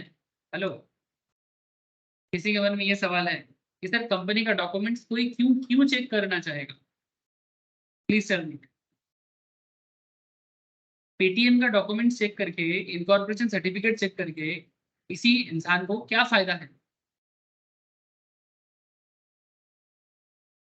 कोई मुझे बता पाओगे सर? बोलो ना, थोड़ा बताओ, कोई कुछ नहीं बोलेगा, हाँ बोलो, जो भी जिसके मन में है बोलो, कौन बोलेगा? कंपनी के बारे में जान पाएंगे। क्यों क्यों जानना है, वही मैं बोल रहा हूँ क्रिश, वेरी गुड सर, बोलो कंपनी के बारे में क्यों जानना है? हाँ, curiosity. Curiosity, only basic curiosity के कारण हम लोग कंपनी के डॉक्यूमेंट्स को देखेंगे, जस्ट बिकॉज ऑफ क्यूरियसनेस, या फिर इससे भी बड़ा रीजन हो सकता है? समझने के लिए इन आर्टिकल्स को। Just only for the understanding. क्या करोगे, हर चीज के पीछे एक इन्वेस्टमेंट रीजन होता है। वगैरह, हाँ बोलो सर। इन्वेस्टमेंट करने के लिए। इन्वेस्टमेंट करने के लिए, वेरी गुड, वेरी गुड। देखो sir, very good very good. देखो नॉर्मली किसी को ना ऐसे क्यूरियसिटी नहीं होती, ठीक है, क्योंकि हम तभी किसी चीज के प्रति क्यूरियस होते हैं जब हमें उस पर्टिकुलर मैटर से कुछ मिलने वाला होता है, क्योंकि ये इंसान का एक बेसिक नेचर है कि जब तक या तो आपको जानने का बहुत इच्छा है, ठीक है, तो आप जान सकते हो, that's the basic nature. But ये जानने का इच्छा क्यों होता है? जानने का इच्छा जरूर कुछ पर्पस होता है। अब सबसे बड़ा सवाल है, जब आप लोग अकाउंट्स पढ़ते हो ना, अकाउंट्स का बेसिक क्लास मैं स्टार्ट करूंगा सर, बेसिक्स ऑफ अकाउंट्स, ठीक है, तो उसमें मैं ये सब चीज बताता हूँ कि ये अकाउंट्स में एक चीज होता है यूजर्स ऑफ अकाउंट्स। क्या बोलते हैं सर? यूजर्स ऑफ अकाउंट्स, बात समझ रहे हो? अब यूजर्स ऑफ अकाउंट्स का माने क्या? यूजर्स ऑफ अकाउंट्स का माने होता है कि भाई अकाउंट्स को यूज कौन करता है।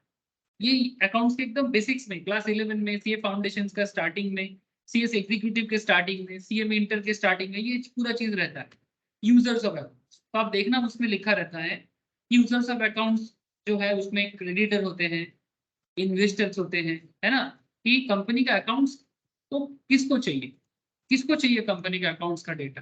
तो जो कंपनी को कोई प्रोडक्ट बेचा है ना, उधारी में बेचा है, या फिर डील करना चाहता है, या कोई कंपनी को लोन, बैंक वगैरह जो कंपनी को लोन प्रोवाइड करना चाहता है, या फिर कोई शेयर होल्डर जो शेयर अभी होल्ड करता नहीं है बट करना चाहता है, या फिर अगर पहले से होल्ड कर रहा है तो कंपनी के और शेयर लेना चाहता है। समझ रहे हो सर? ठीक है, तो नॉर्मली ये मुद्दा होता है, फाइनेंशियल मैटर जुड़ा होता है, तभी आप उस कंपनी के बारे में जानना चाहिए। जैसे मेरे कुछ स्टूडेंट्स लोग रिसेंटली मुझे बता रहा था, मैं इस लास्ट कुछ हफ्ते तो क्लास नहीं ले पाया, लेकिन व्हाट्सएप पे मुझे लिख रहा था कोई कोई, मैं ज़्यादा जवाब नहीं दे पाया। मैंने एक्चुअली क्लास कराते कराते कभी बोला था उन लोग कि भाई पेटीएम ले लो, ठीक है, आप लोग भी अगर कभी क्लास सुनोगे तो मैं क्लास में बोला है रिसेंटली, तो मैं बोला पेटीएम ले लो, ठीक है, तो मैंने 600 समथिंग में बोला था रिसेंट ट्रेंड में, ठीक है, क्लास में, तो 680 समथिंग में बोला था, और मैं बड़ा कॉन्फिडेंट था कि पेटीएम 750 क्रॉस कर जाएगा। तो 750 तो छोड़ो सर, 813 में चल रहा है। तो ये जो लास्ट एक महीने में 12% रिटर्न पेटीएम ने जनरेट किया। तो आप कंपनी में इन्वेस्ट करने से पहले कंपनी के बारे में जानना चाहोगे कि भाई कंपनी क्या है, क्यों करता है। जैसे मैं जब भी किसी कंपनी के बारे में एनालिसिस देता हूँ क्लास में, तो मैं उसके बारे में जानना चाहता हूँ कि भाई कौन है ये, क्या करता है, किस ऑब्जेक्टिव में आया है, ठीक है, अगर डाउन है तो क्यों है, अगर हायर जाएगा इसका शेयर लेना चाहिए कि नहीं लेना चाहिए, उसके बिजनेस के अंदर करंट परिस्थिति क्या है और फ्यूचर में क्या हो सकता है, इसको मैं पढ़ने का कोशिश करता हूँ। और पढ़ के जब मुझे कॉन्फिडेंट फील होता है तब मैं खुद भी लेता हूँ और मैं स्टूडेंट को भी बोलता हूँ क्लास में, ठीक है। 90% केस में तो सही हो जाता हूँ, कभी कभी थोड़ा गलती मेरे से भी होता है शॉर्ट। जैसे रिसेंटली और एक शेयर में मैंने रिसेंटली क्लास में बोला था, काफी इसमें भी स्टूडेंट्स लोगों को अच्छा खासा जनरेट हुआ सर। 850 में मैंने बोला था लेने के लिए, एकदम हाल फिलहाल में, ठीक है, 850 में बोला था मैंने लेने के लिए, और अभी 883 चल रही। तो मैं, ये सिम्फोनी है, ये कूलर, एयर कूलर बेचता है, ठीक है, इंडिया का एकमात्र कंपनी जो सिर्फ कूलर ही बेचता है और कुछ नहीं बेचता। तो ये मुझे पता है कि इसका ऑब्जेक्टिव क्या है। इसका ऑब्जेक्टिव कूलर बेचना है। समझ रहे हो सर? ये भी आप एमओए वगैरह पढ़ोगे ना, आपको पता लग जाएगा कि कंपनी जब बना था, ठीक है, तो किस पर्पस में बना था। बीच में अपना ऑब्जेक्टिव थोड़ा चेंज भी किया था, बट उसमें थोड़ा सा अनसक्सेस हो गया, फिर उसको अल्टर कर दिया, फिर सिर्फ कूलर में आ गया। बीच में कंपनी पूरा एकदम बैंकरप्टेड हो चुका था, बट कंपनी ने फिर से अपने आप को रिबिल्ड किया और फिर अपने आप को वापस बनाया। तो ये सब कैसे पता चल जाता है? कंपनी का डेटा डॉक्यूमेंट से पता चल जाता है। इसको बोलते हैं फंडामेंटल एनालिसिस। लेकिन अगर आप लॉ भी जानते हो, आप समझ रहे हो सर मेरा बात, ये सब सुनने में थोड़ा बोरिंग लगता है, बट अगर आप अंदर से कंपनी को जानना चाहते हो तो बिजनेस लॉ जो आप पढ़ रहे हो, कंपनी लॉ, ये सब आपको मतलब साइड बाय साइड इतना हेल्प करेगा ना कि आप कंपनी के बारे में कॉन्फिडेंट हो जाओ। कॉन्फिडेंट हो जाओ कि अगर आपको बोलता है ना टीवी में, न्यूज़पेपर में, ठीक है, या फिर कोई राह चलते कि भाई ये वाला शेयर ले, बहुत फायदा है। सर किसी के कहने पे कुछ नहीं करना है। अगर आपके अंदर नॉलेज है ना, आप उसको पूरा चेक कर पाओगे, तो फिर आपको कॉन्फिडेंट होगा और आप हमेशा प्रॉफिटेबल शेयर होल्डर बनोगे, हमेशा एक प्रॉफिटेबल इन्वेस्टर बनोगे। इसीलिए मैं हमेशा बोलता हूँ कि जिन लोगों को किस्मत में चार्टर्ड अकाउंटेंसी पढ़ने का मौका मिला है, कंपनी सेक्रेटरी या कॉस्ट अकाउंटिंग पढ़ने का मौका मिला है, मौके का यूज करना चाहिए। एग्जाम का नैया तो है सर, बट एग्जाम के साथ साथ इसका जो साइड इफेक्ट का जो गुडनेस है ना, ये यूज कर लेना चाहिए। एक्चुअली इसका फायदा हम लोग को मिलता है, इसीलिए मैं स्टूडेंट को भी बोलता हूँ कि आप लोग भी ये सब चीजों का फायदा लो, ठीक है। लेकिन स्टूडेंट को सिर्फ लगता है लॉ है, बोरिंग चीज है। लेकिन ये बोरिंग चीज के अंदर क्या, अंदर में क्या बोरिंग हुआ है, ये जो समझ पाएगा वो चार चांद लगा देगा, ठीक है। अच्छा ठीक है sir, I hope you understand कि कंपनी के बारे में क्यों जानते हैं, जानना चाहते हैं, और क्यों ये यहाँ पर लिखा है कि कंपनी का डिटेल्स क्यों रजिस्टर के पास जाके कोई लेना चाहेगा, स्पेशली जो कंपनी के साथ डील करेगा, चाहे एज ए क्रेडिटर हो चाहे एज ए इन्वेस्टर। क्रेज क्लियर बात हो जाएगा ऐसे।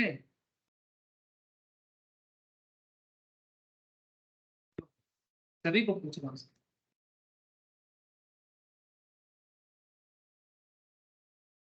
क्यों?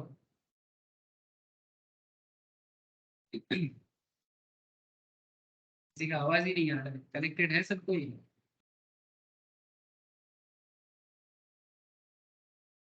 तो यस सर। yes, चलो सर आगे कंस्ट्रक्टिव नोटिस को कंप्लीट करते हैं। Memorandum and article, actually Chris ने बताया इसलिए मैं थोड़ा सा डिटेल्स में चला गया कि आखिर क्यों कंपनी का डेटा हमें चाहिए और क्यों लॉ में इस तरह से लिखना है। The memorandum and article of association of a company when registered with the register of companies, ये तब पब्लिक डॉक्यूमेंट हो जाता है। बात समझ रहे हो सर? ये जो भी डॉक्यूमेंट्स मैं अभी निकाल के आपको दिखा रहा हूँ, ये सब क्या डॉक्यूमेंट्स है? These are the public documents. What kind of documents sir? सब public document. Okay, these are like a public. आज थोड़ा नेटवर्क इश्यूज है, वेदर खराब है ना, मैं समझ सकता हूँ, आवाज नहीं आ रहा है मेरे पास प्रॉपर। आप लोग मेरा आवाज सुन पा रहे हो सर? हाँ सबाई আমার আওয়াজ পাচ্ছে? আয়ান, আয়ান, ইঙ্কি, सीमा, नयनी, सोमनाथ, हाँ सोमनाथ सर। का आवाज नहीं आ रहा है, Tushar, yes sir. Sahil, yes সবাই सर। সাউন্ড পাচ্ছে তো আমার? Yes sir, yes sir. Weather थोड़ा खराब है, लेकिन ये खराब जरूरी था, बहुत खराब, बहुत गर्मी हो गया था। ऐसा खराब वेदर होना चाहिए तो पागल हो जाएंगे। तो memorandum of article of association of company में registered with the register of companies, तब ये क्या बन गया सर? Public documents. ये सारे के सारे पब्लिक डॉक्यूमेंट हैं, इसीलिए मैं आपको इजीली शो कर पा रहा हूँ। यानी पब्लिक इसको इजीली डाउनलोड करके या फिर कंपनी के ऑफिस में या आरओसी के पास जाके लेके आ सकते हैं। पहले तो सब फिजिकल होता था, आजकल ऑनलाइन जमाने में काफी सारे चीज ऐसे भी मिल जाता है। On the payment of a nominal fees. In other words, Section 399 confers the right of inspection to all. तो 399 क्या बताता है कि पब्लिक के पास राइट है, वो कंपनी का डेटा निकल के इंस्पेक्ट कर सकते हैं। It is therefore the duty of every person, ध्यान से सुनना, बहुत जरूरी बात करने जा रहा है। It is therefore the duty of every person dealing with the company to inspect its documents and make sure that his contract is in conformity with their provisions. But whether a person reads them or not, it will be presumed that he knows the content of the documents. This kind of presumed or implied notice is called constructive notice. Very important बात है, VVIP point है। अगर आपने company का data, Krrish बोल रहे sound नहीं आ रहा है, क्रिस, हेलो, एकदम नहीं आ रहा है साउंड मेरा, किसी को दिक्कत हो रहा है। क्रिस थोड़ा रीजॉइन करना, मे बी ठीक हो जाए।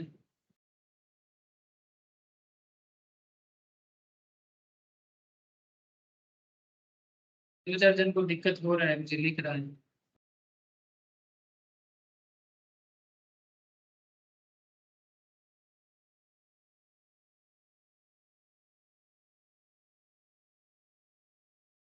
क्या मेरा आवाज आ रहा है? हेलो, हाँ सर, हाँ सर। Yes, sir.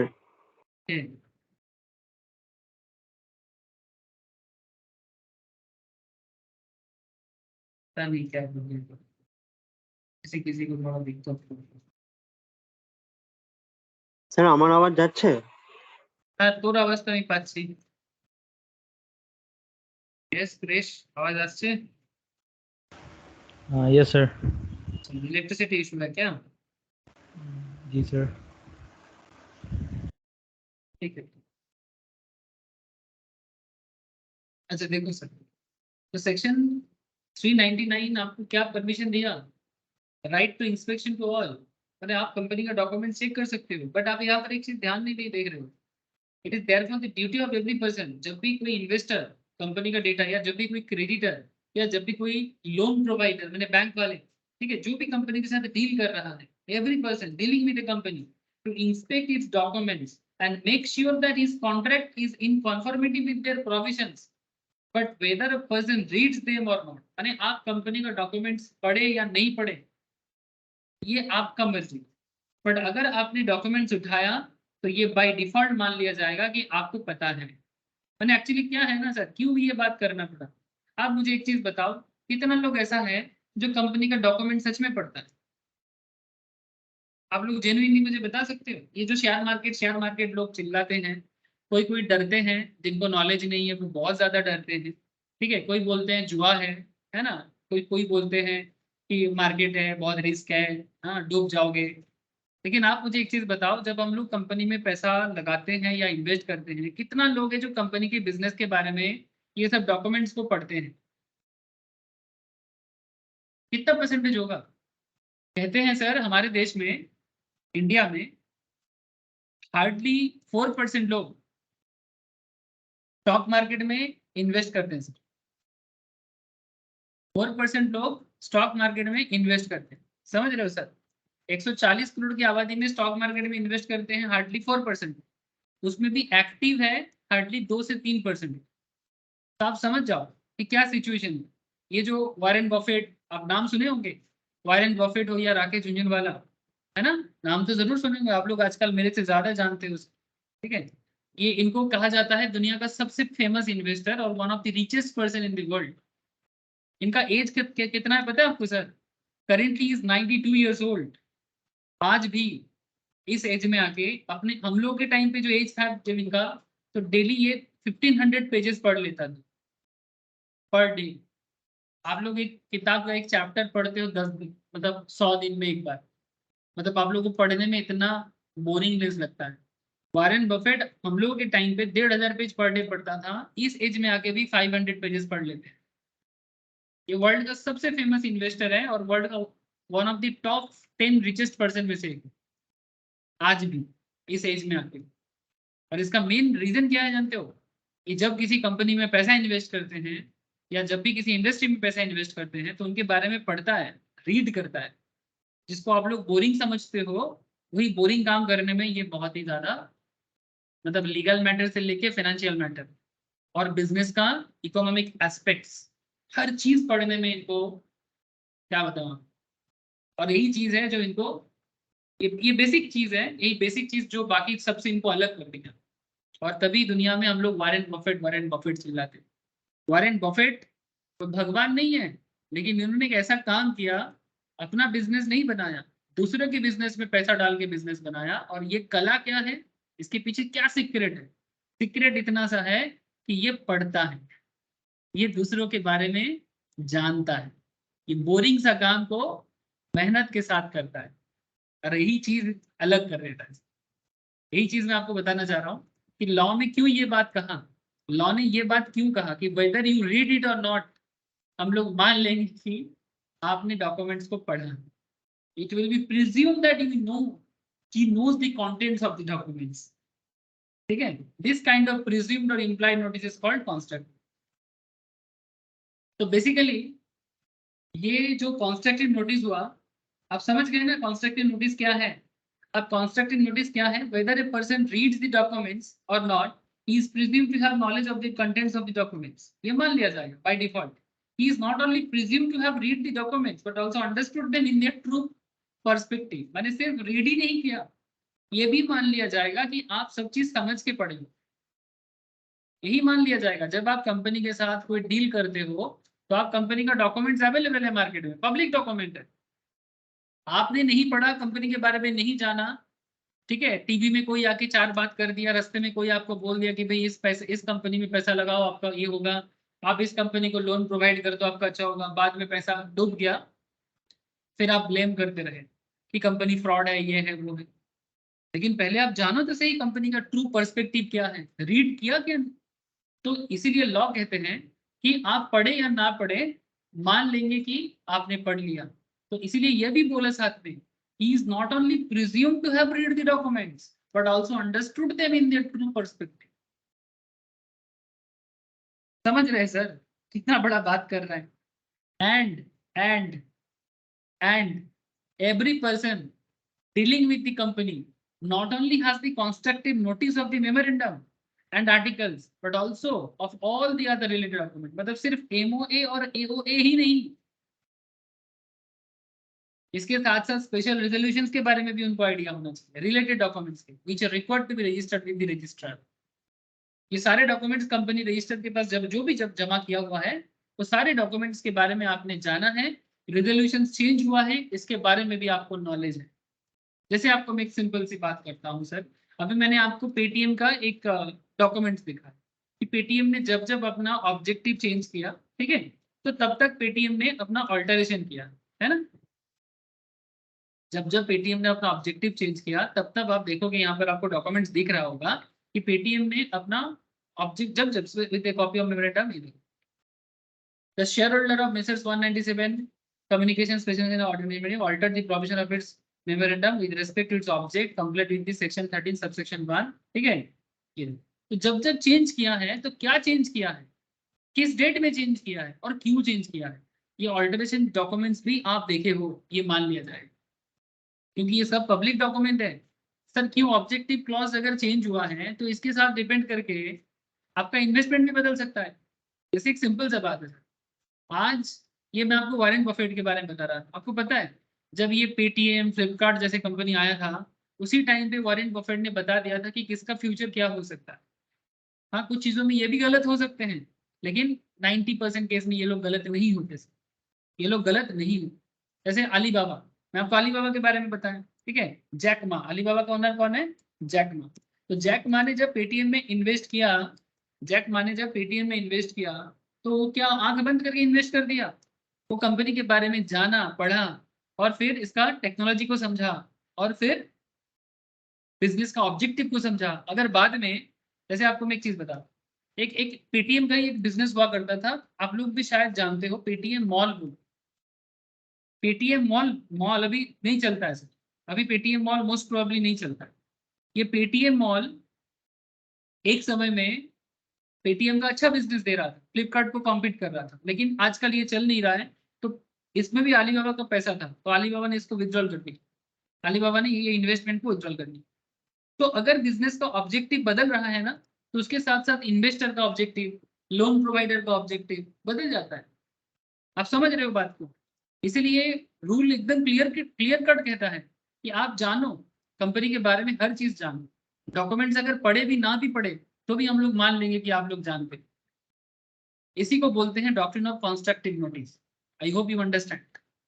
इसी चीज को बोलते हैं doctrine of constructive notice. Construct एकदम कंस्ट्रक्टिव नोटिस हो गया। तो बेसिकली ये किसके लिए है? ये कंपनी को बचाते हैं आउटसाइडर से, है ना? कंपनी को बचा रहा है आउटसाइडर से। अब आप यहाँ पर एक चीज ध्यान से सुनो। Thus, if a person enters into a contract which is beyond the powers of the company, as defined in the memorandum, or outside the authority of the director as per memorandum or article, he cannot acquire any right under the contract against the company. अब बात समझ रहे हो sir?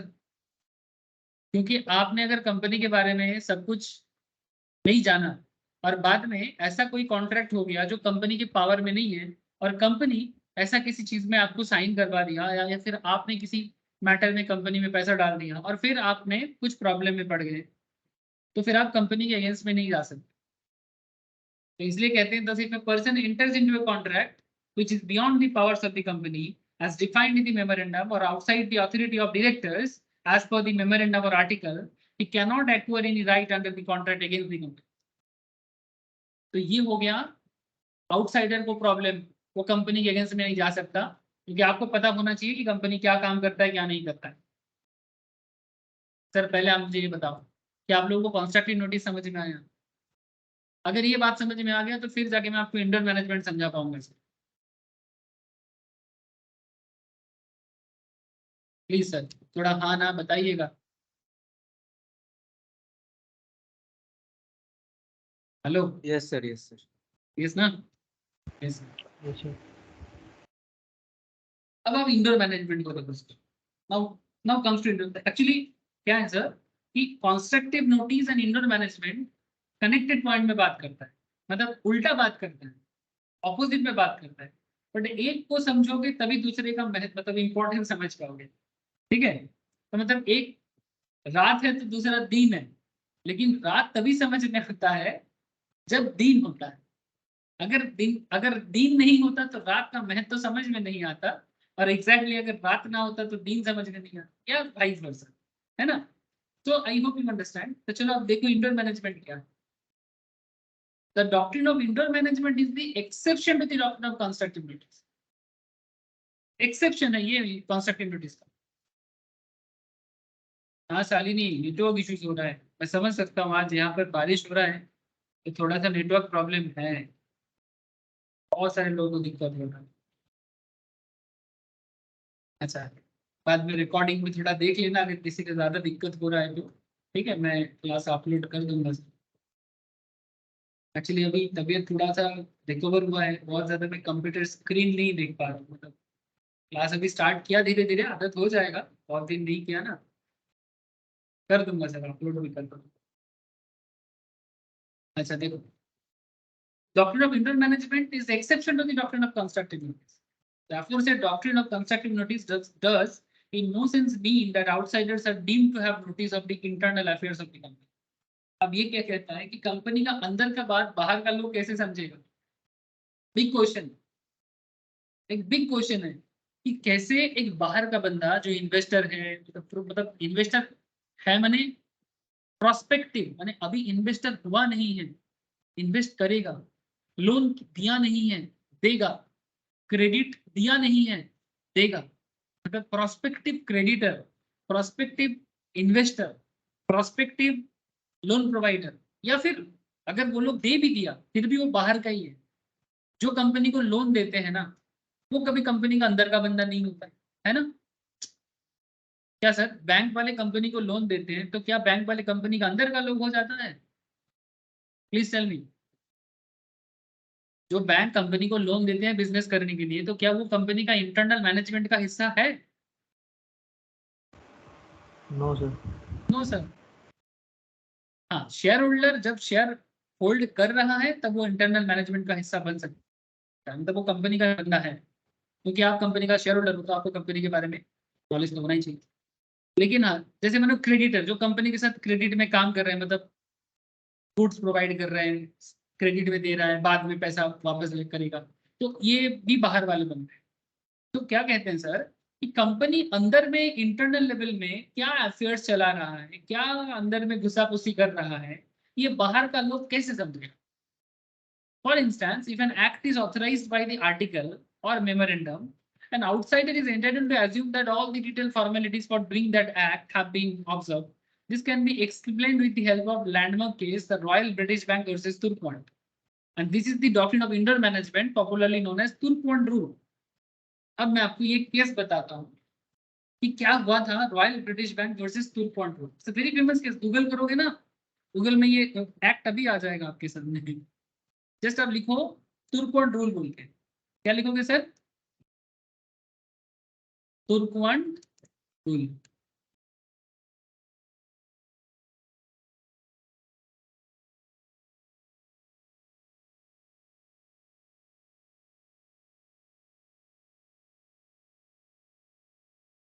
Just मैंने तुर्कवांट rule लिखा और Wikipedia में भी आपको इसका केस लॉ अवेलेबल मिलेगा। तो इतना बड़ा केस है कि ये एक बहुत बड़ा मतलब लैंडमार्क जजमेंट है, ठीक है।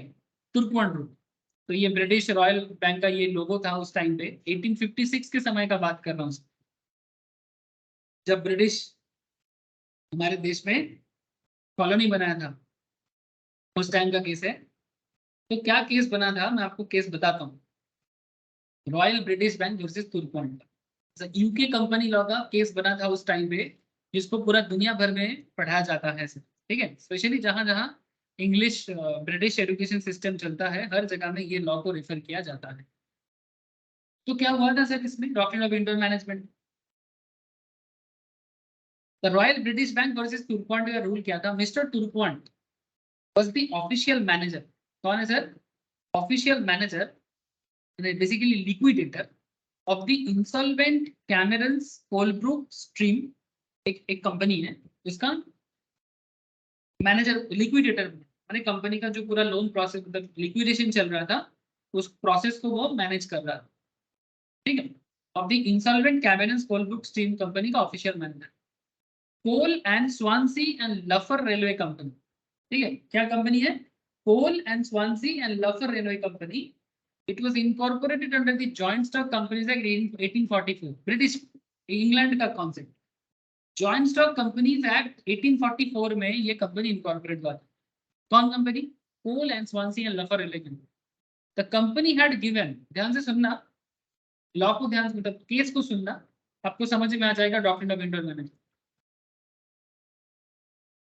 The company had given a bond of ₹2,000.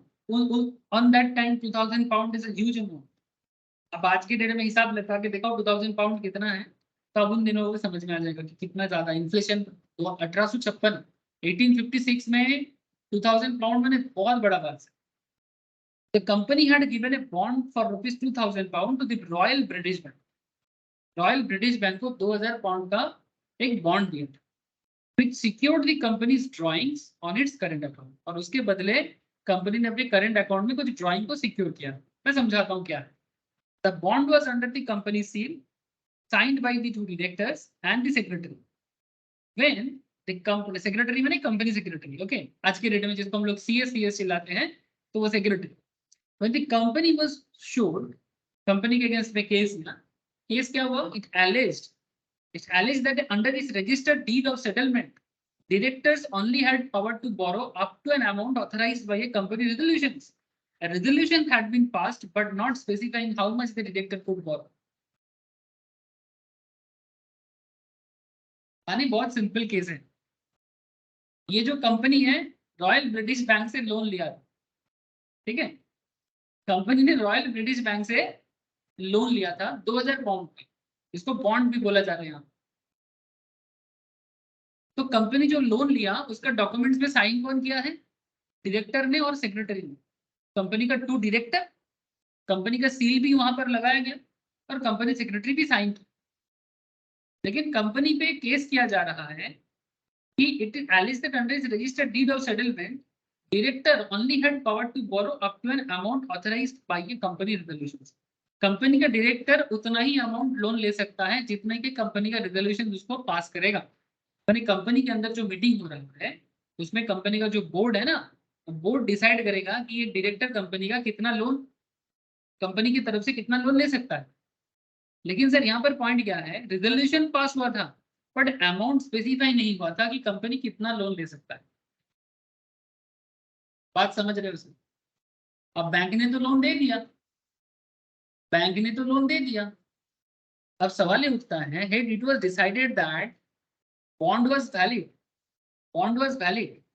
The Royal British Bank could enforce the terms. He said the bank was deemed to be aware that the director could borrow only up to the amount resolution allowed. Article of association were registered with company's house, so there was constructive notice. But bank could not be deemed to know which ordinary resolutions passed because these were not registerable. The bond was valid because there was no requirement to look into company's internal workings. This is the indoor management rule that the company's indoor affairs are the company's problem. ये बाहर वाले का problem नहीं है। Sir अब इसको मैं simplify करता हूं, अब मैं इसको सिंप्लीफाई करता हूं। अब आपको मैं एक छोटा सा स्टेट बैंक ऑफ इंडिया का ही एग्जांपल दे देता हूं। हमारा देश का सबसे बड़ा बैंक है स्टेट बैंक ऑफ इंडिया। मानो कि आपने स्टेट बैंक ऑफ इंडिया से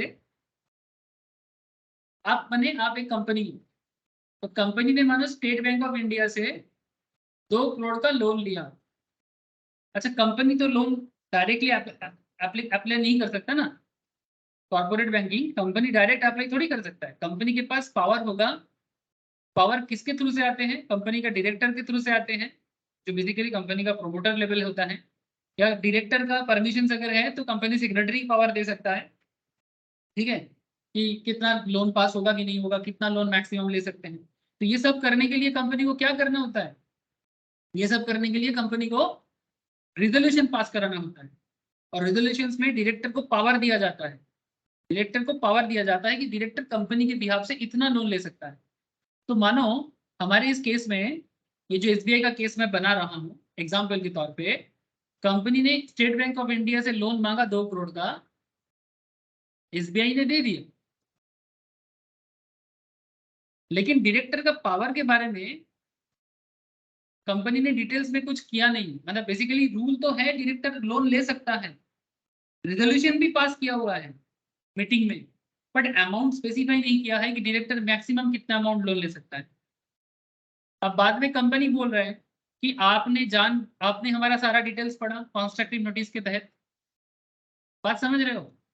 आपने हमारा सारा डिटेल्स पढ़ा कंस्ट्रक्टिव नोटिस के तहत, कंपनी बोल रहा है। तो फिर आपको पता है कि डायरेक्टर के पास पावर नहीं है 2 करोड़ का, क्योंकि हम लोगों ने कोई अमाउंट स्पेसिफाई नहीं किया। तो ये रीपे करने में वो डिले कर रहा है, कौन? कंपनी। तभी actually doctrine of indoor management को सामना किया गया। मैंने बेसिकली कॉन्स्ट्रक्टिव नोटिस क्या कहता है, कॉन्स्ट्रक्टिव नोटिस कहता है कि अगर आप कंपनी के साथ डील कर रहे हो तो आपको पता होना चाहिए कि कंपनी क्या करता है, कंपनी का पावर कितना है, नहीं है। तो इसी मुद्दे पे कंपनी बेसिकली बोल रहा है कि भाई आपको पता होना चाहिए डायरेक्टर का पावर नहीं है इतना, क्योंकि हम लोग तो अमाउंट स्पेसिफाई नहीं किए। और वो कंस्ट्रक्टिव नोटिस का बहाना दे रहा है कि ये आपका प्रॉब्लम है कि आपने सारा चीज पढ़ा नहीं। सर ये बात आपको समझ में आया कि किस तरह से company state bank of India को मुकर रहा है? वो कह रहा है कि भाई आपने क्यों नहीं पढ़ा डायरेक्टर के पावर के बारे में, आपको पढ़ना चाहिए, रिजोल्यूशन पास हुआ है बट अमाउंट स्पेसिफाई नहीं हुआ है। तभी डॉक्ट्रिन ऑफ कंस्ट्रक्टिव नोटिस को इग्नोर करते हुए डॉक्ट्रिन ऑफ इंडोर मैनेजमेंट सामने आता है, क्योंकि कंपनी इस तरह से प्रॉब्लम क्रिएट कर सकता है आउटसाइडर के लिए। तभी डॉक्ट्रिन ऑफ इंडोर मैनेजमेंट का मामला ऑपोजिट लाइन से आता है कि भाई कौन सा रेजोल्यूशन कंपनी कब पास कर रहा है, ठीक है, इंटरनल मैटर है कंपनी का। ये सारा इंटरनल मैटर बाहर वाले को जानना जरूरत नहीं है। कंपनी रेजोल्यूशन पास किया है, उसमें कितना अमाउंट हुआ है, नहीं हुआ है, ये सारा मैटर बाहर वाले जानेगा, ये जरूरी नहीं है। कॉन्ट्राडिक्टरी है बात, ये बात कॉन्ट्राडिक्ट करता है, कंस्ट्रक्टिव नोटिस को कॉन्ट्राडिक्ट करता है। बट ये बात भी तो समझना पड़ेगा कि कंपनी अपने अंदर में क्या रूल बनाया है, क्या नियम बनाया है, क्या हर बात बाहर वाले को जानना मतलब पॉसिबल है? हेलो,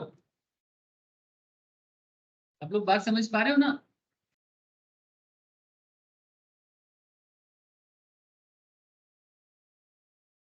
फिर বুঝে যাচ্ছে কথাটা? समझ में आ रहा हाँ है सर, सबको? हाँ सर, हाँ सर। हाँ sir. It's a very simple concept. तो indoor management basically constructive notice का ऑपोजिट वर्जन में बात कर रहा है कि it was decided that the bond was valid, so the Royal British Bank could enforce the terms. He said the bank was deemed to be our. Obviously, bank को जानना चाहिए that the directors could borrow only up to the amount resolution allowed. Obviously, ये जानना चाहिए। Article of association से registered with the companies, जो company के पास company house के पास होते हैं।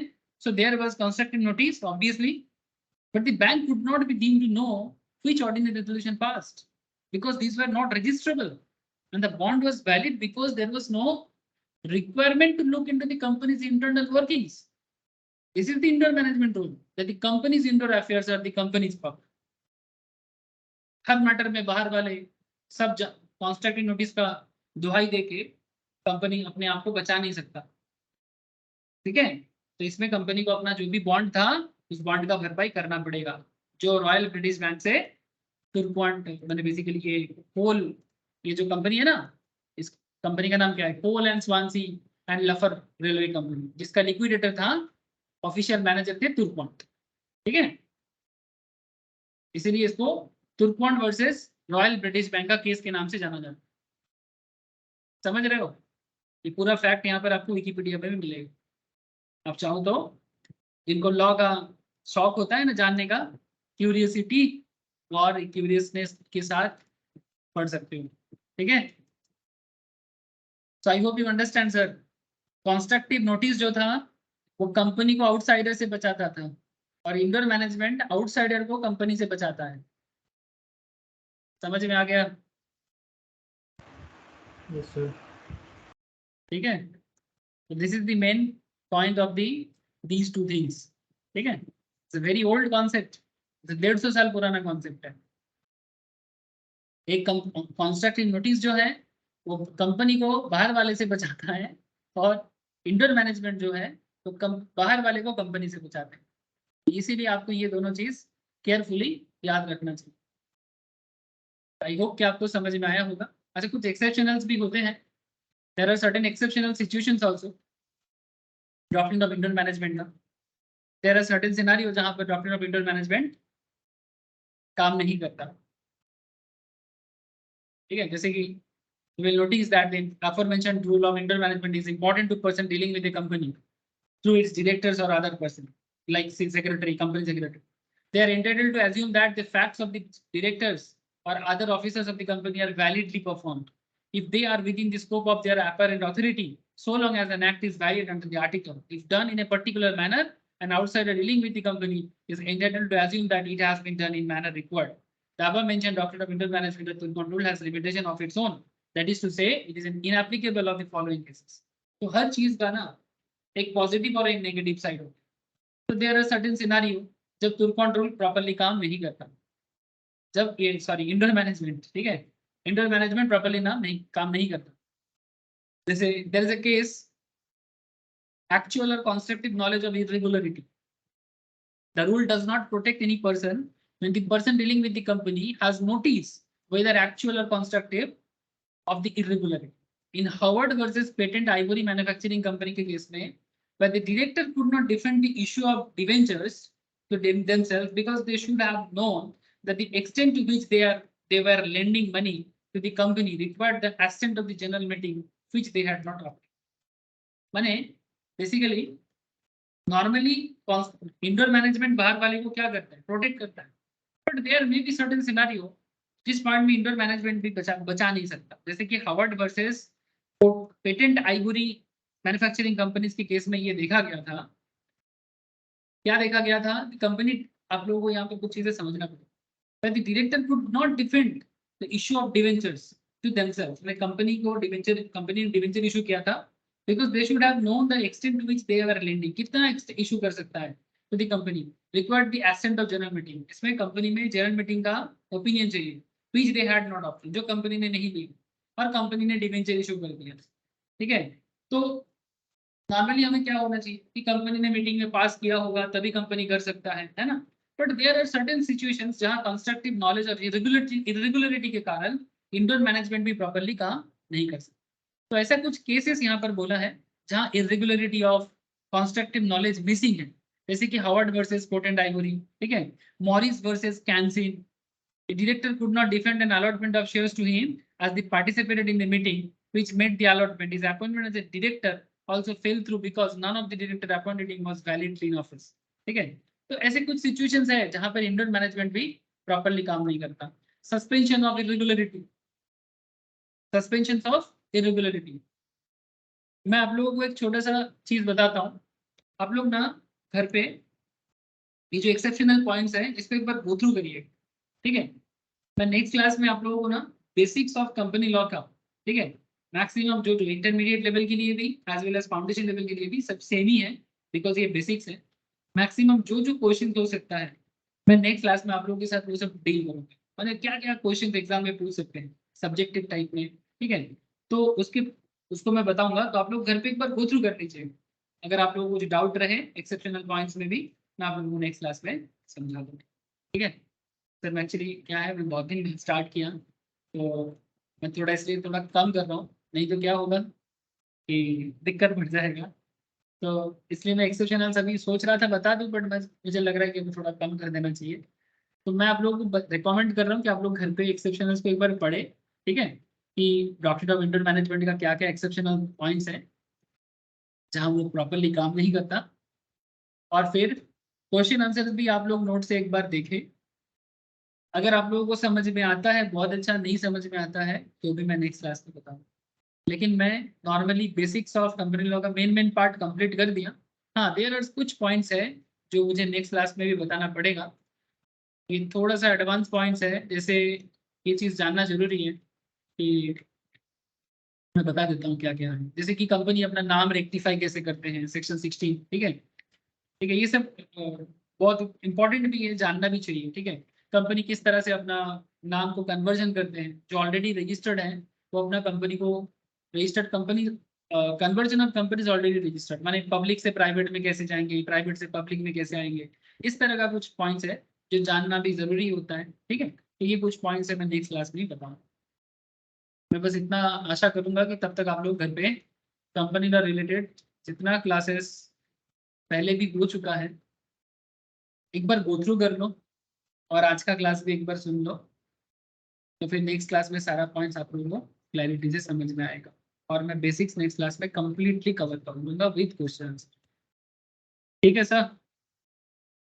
हो जाएगा ना सबाई के क्लास अनेक दिन पर कंपनी लॉ हो. Yes, sir. बहुत दिन बाद Yes, कंपनी sir. लॉ का क्लास, एक्चुअली बहुत दिन बाद क्लास ही लिया, ठीक है. बस कल सुबह स्टॉक मार्केट क्लास लिया और आज ये कंपनी लॉ लिया. अब धीरे धीरे मैं स्टार्ट कर बढ़ाऊंगा सर स्पीड, लेकिन सर आप लोग पढ़ाई करते रहो, ठीक है. ओके सर, फिर आज इतना ही है. Good night all of you. Thank you, sir. Okay okay sir. Thank you, sir. Thank you, sir. Okay sir. Take care, sir. Okay sir. Sir hello, হ্যাঁ বল রমেশ. শরীর কেমন আছে স্যার আপনার? এমনি ভালো আছে, উইকনেস আছে আর কি. আচ্ছা আচ্ছা আচ্ছা